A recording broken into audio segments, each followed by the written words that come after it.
उत्तर प्रदेशच्या कानपूरमधून एक धक्कादायक घटना समोर आली आहे. पोलिसांनी चेकिंग दरम्यान एका बनावट इन्कम टॅक्स ऑफिसरला अटक केली आहे.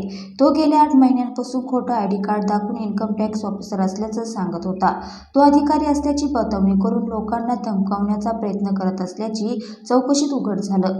पोलीस जेव्हा त्याच्या घरी पोहोचले तेव्हा सत्य समजताच कुटुंबियांना देखील मोठा धक्काच बसला. तरुणाने कुटुंबियांना देखील खोटं सांगितलं होतं. आयकर विभागात नोकरी मिळाल्याचं आणि अधिकारी झाल्याचं त्याने सर्वांना सांगितलं होतं. लोकही त्याच्या जाळ्यात फसले आणि त्याला मानसन्मान देऊ लागले.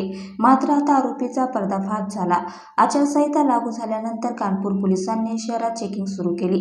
3 एप्रिल रोजी सायंकाळी एसपी कल्याणपूर रावतपूर परिसरात फौजफाटा घेऊन तपासणी करत होते. याच दरम्यान एका काळ्या रंगाची कार आली, ज्यावर भारत सरकार आणि आयकर अधिकारी लिहिलेली मोठी नेम प्लेट होती. पोलिसांनी चौकशी केली असता रितेश शर्मा नावाच्या ह्या तरुणाने आपण अधिकारी असल्याचं अभिमानाने सांगितलं. दरम्यान एका पोलीस कर्मचाऱ्याने कोणत्या पदावर नियुक्ती केली आहे असं विचारले असता रितेश उत्तर देऊ शकला नाही. संशयास्पद वाटल्याने पोलिसांनी त्याची कसून चौकशी करून त्याला पोलीस ठाण्यात नेले. तिथे पोलखोल झाली. चौकशी दरम्यान रितेश गेल्या 8 महिन्यांपासून बनावट आयकर अधिकारी म्हणून फिरत असल्याचे समोर आलं. इतकंच नाही तर तो आयकर अधिकारी असल्याचेही त्याने घरच्यांना सांगितलं होतं. त्याच्या कुटुंबियांनी आनंदाने पूजा केली.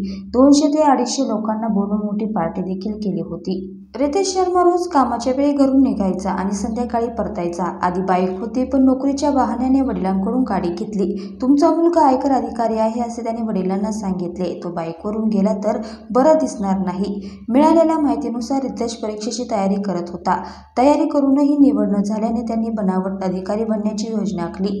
सध्या पोलिसांनी त्याच्यावर गुन्हा दाखल करून तपास सुरू केला आहे.